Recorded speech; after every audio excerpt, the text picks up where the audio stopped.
Hello Aquarius, welcome to Divine Goddess Tarot. My name is Jessica and this is your weekly Zodiac reading. Happy Halloween and happy Samhain, because this is a beautiful time for the veil to be very thin, for us to be in communication to all of our guides, all of our goddesses, gods, everything that is supporting us on the 5D. And Aquarius, I've got to say, you are my last reading for the Zodiacs, and you have been all up in everyone's business this week with inspiring your star energy of being innovative and basically plowing your own path. And so I want to say that it's been really awesome to see that this week, because everyone is moving through this eclipse energy that has been in Scorpio. And with their death and rebirth, that has been your overall message of that energy. And I know my Aquarius moon is part of how I do things differently and uniquely. And I feel that that is our gift that we give to the world, is to not be sheep, not be the black sheep if you must be a sheep, but at least, or spray paint yourself a different color.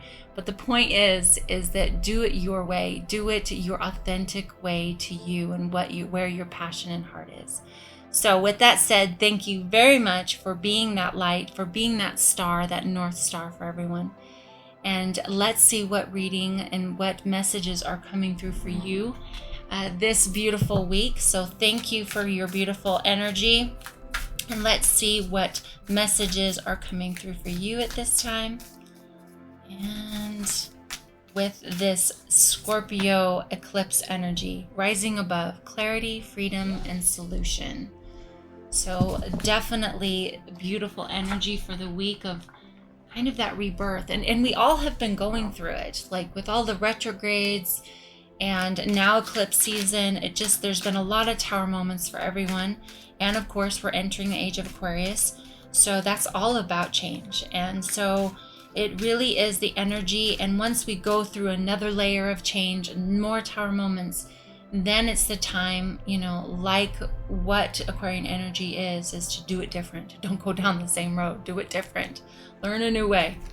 This one's burning a hold. So the wild hunt, excitement, frenzy, and journey. Love that.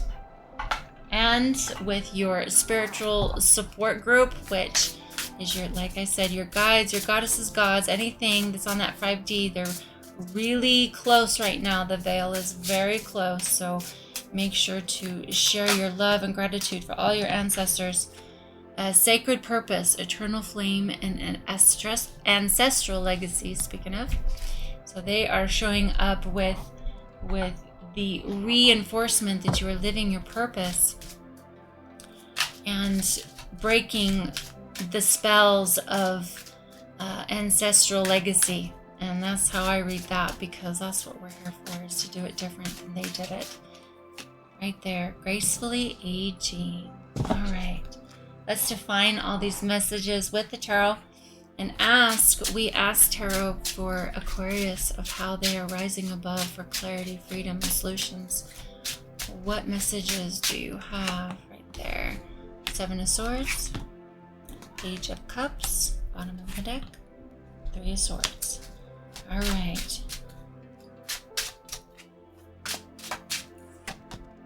We have the King of Wands, that wild hunt of your future and higher self.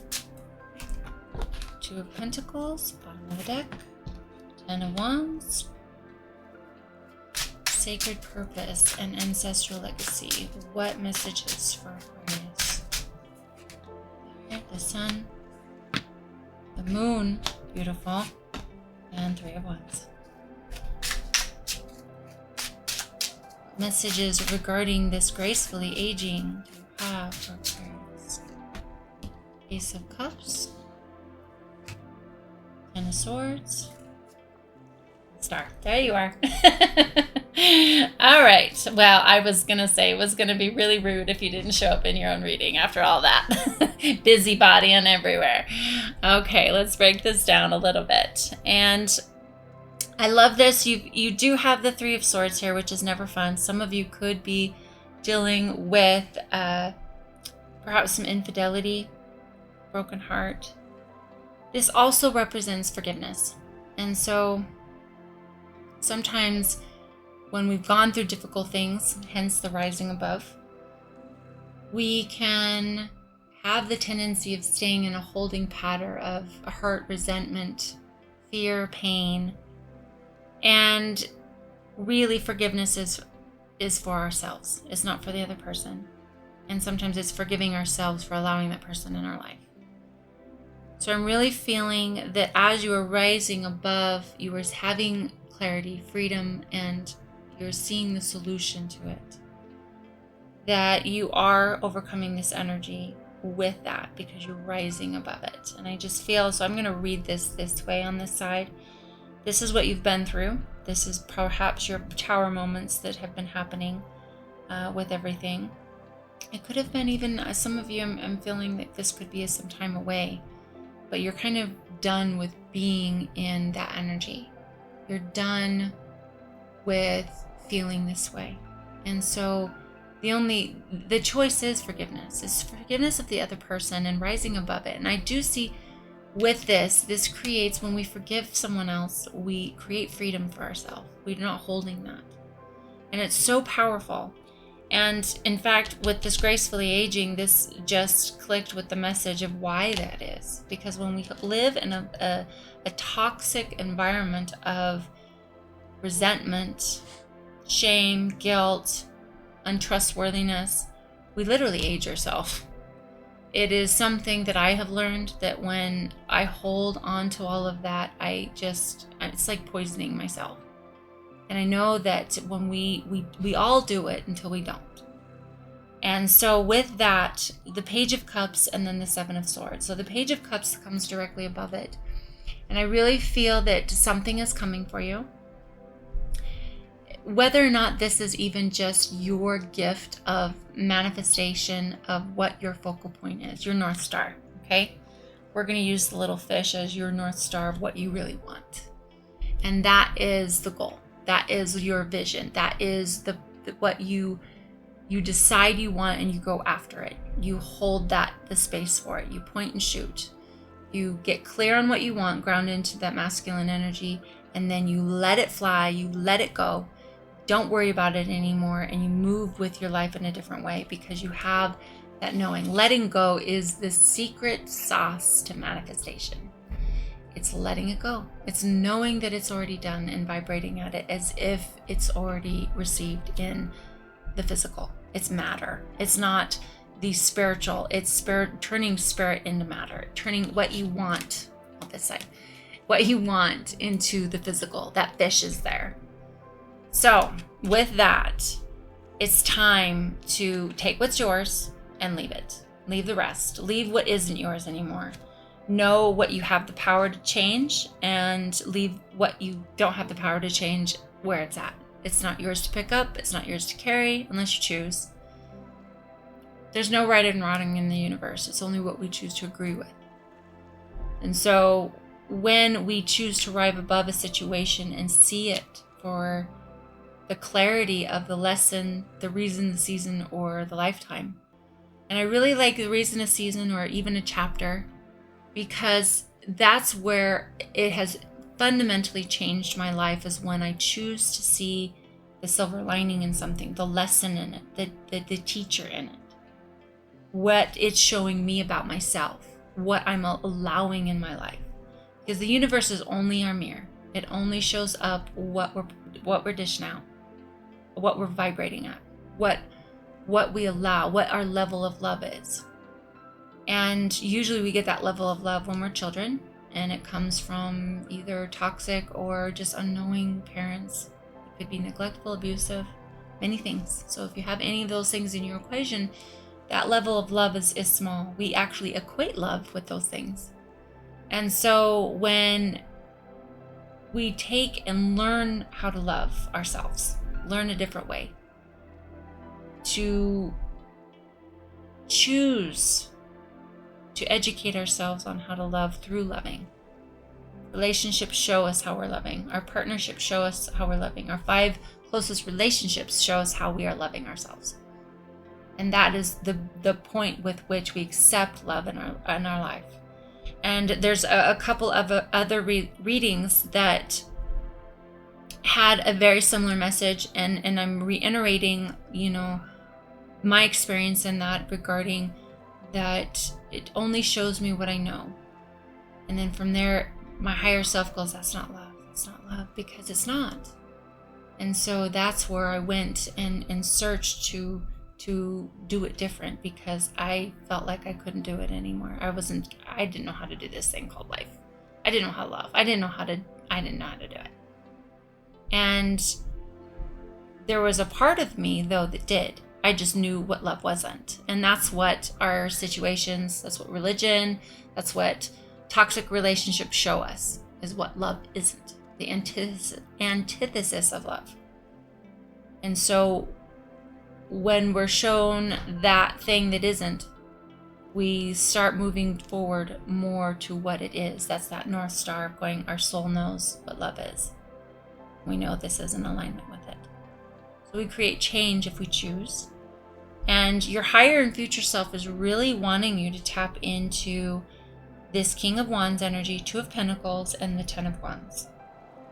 And I really feel that this message is that to get excited about life and the journey, and be in the frenzy of it, and see its beauty even in the drama of it. Its messiness. This didn't go as planned. And moving with it.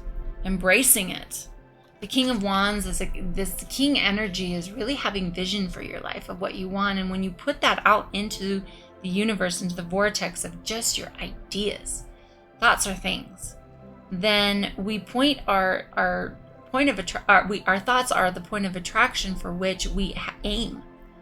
And then with love, we move our feminine power to take action and be it.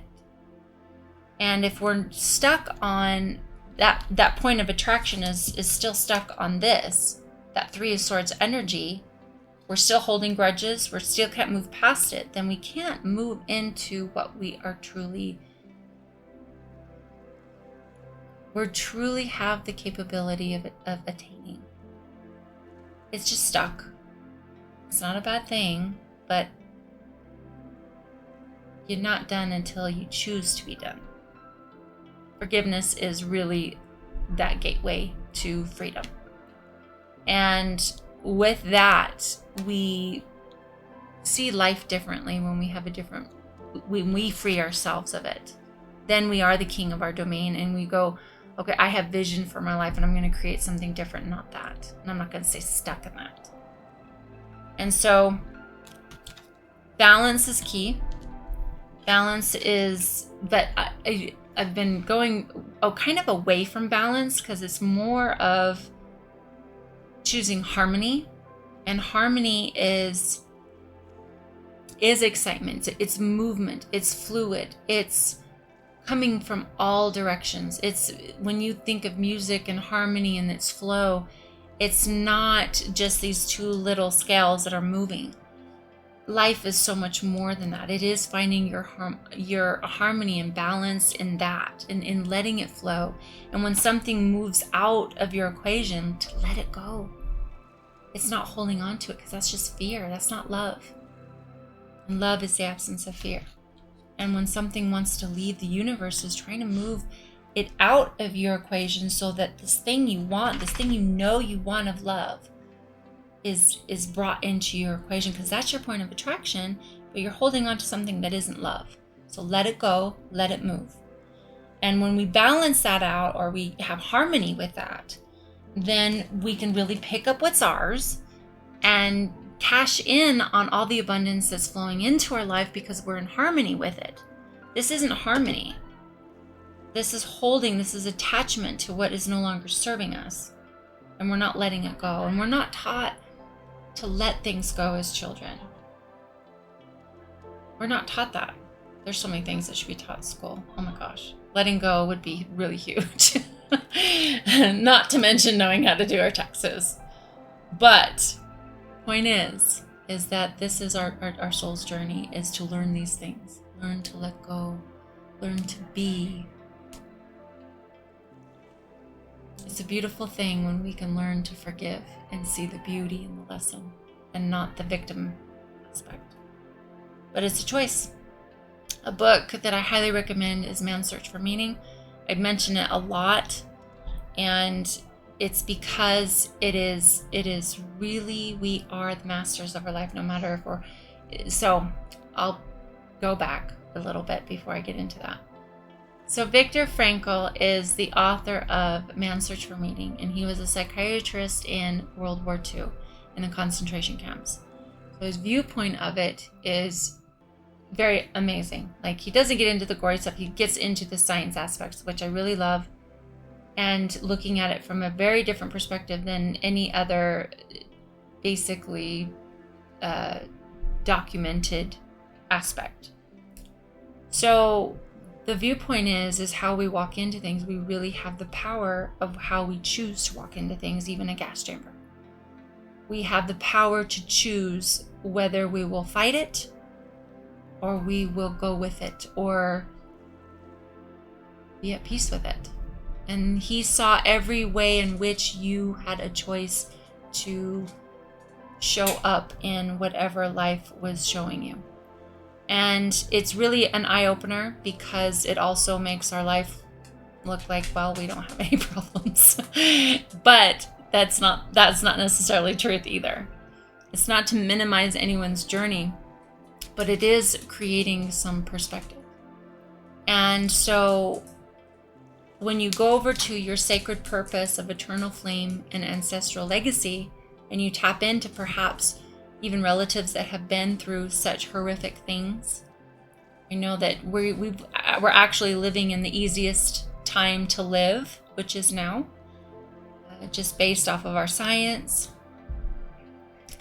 based off of our medicine, based off of many things. Like we're living in an optimal time to have a lot of longevity, and we're able to do things differently than our ancestors. And I'm really picking up on that message hard, is that we have an army of ancestors who are going, do it different, do it different, do it different. And with that, you've got the sun and the moon on this side of their message, as well as the Three of Wands. And you've got the joy, the childlike feeling of being able to embrace all of this sun energy of the dawn of a new day. Get excited. You've got excitement, frenzy, and journey right here on the wild hunt for your future and higher self. You're being cheered on at this time to find that newness of life, that joy of life. And then also know to follow your intuition. So even though in the darkness of the moon, when we can't see, and I think Ropes, you can hear his drinking. He's loving his drinking right now. I think he's confirming that with water energy, that to move with the flow of things, but also the things that we can't see. And in the moon, this is where we tap into our intuition. This is where we tap into the faith that even the things we can't see, that we tap into, that we are protected, we are guided, we are moved in a position to where that we also create faith.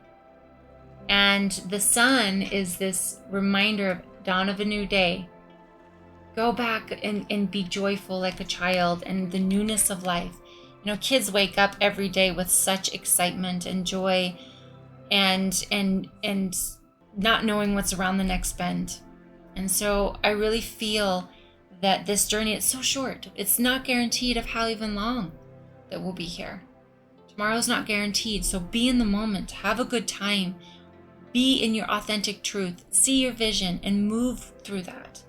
And you've got the Three of Wands, which really to me is, you're about to set off on a new adventure. It is all of the things that you've been through. It's once again, we have wiped our canvases clean and ready for this new era, this new chapter. And when we've gone through a cycle, it's getting excited about that new, that being the fool again, stepping off into that fool's journey again with faith and excitement. So I'm really hearing that for you at this time, Aquarius. And as we do it, there's this gracefully aging. I really feel that this is tied to holding the space of forgiveness. That we really do, when we let go, when we forgive, we move forward, and we do it with excitement, we gracefully age. And I say that because that's been my own experience. That when I had so much anger and resentment and fear and all the things of looking at the negative of everything, it was rotting me. It was literally aging me in such a way that this 10 of Wands was, it's an energy that is like, it's time to kill it. It's time to kill the judgment with aging and our cyclical nature, that this is a part of our process. This is a wise, as we move into aging, this is an honored space. This is an honored place. This is a place of wisdom. And where we just haven't done that. We haven't done that forever. Other countries honor their elderly or the aging process. We lose our value in America, in the Western culture. And it's time for that to be dead and gone, and for a new day to dawn with this sun in the background, because it's not true. You've got this full cup of the Ace of Cups that I really feel that when we shift into this embracing and loving every phase, I get juicier. I get wonderful with my age. I'm 46. And every year gets more beautiful in knowing who I am. I read an article recently about the different stages and what we go through, and they say that the pinnacle of happiness is at 75. Well, that is awesome, because we know where we are. We don't give an F anymore. Like, there's so much beautiful power in age, and there's so much wisdom to roll into the world. And we've got to stop this silliness that we lose our value as we age. It's time to have that as an end. And that's where I love having the star, which is the representation of Aquarians. It's time to do it different. It's time to honor these phases and our cyclical nature and our different seasons of life. It is time to rise above all of these silly beliefs that no longer serve. It's time to rise above, broken hearts and sadness and our stuckness. It's time for movement. It's time to move past this into a new path. I love this. It's been so deep this week. I am just like, whoo, it's a lot. But these were all the messages this week. Have fun checking all of your sun, moon, and rising, because you're probably in one of those as well. So thank you so much for your presence, Aquarius. It's amazing. We just need that energy in our world for change. So thank you so much for being the star. I'll see you next week. Bye.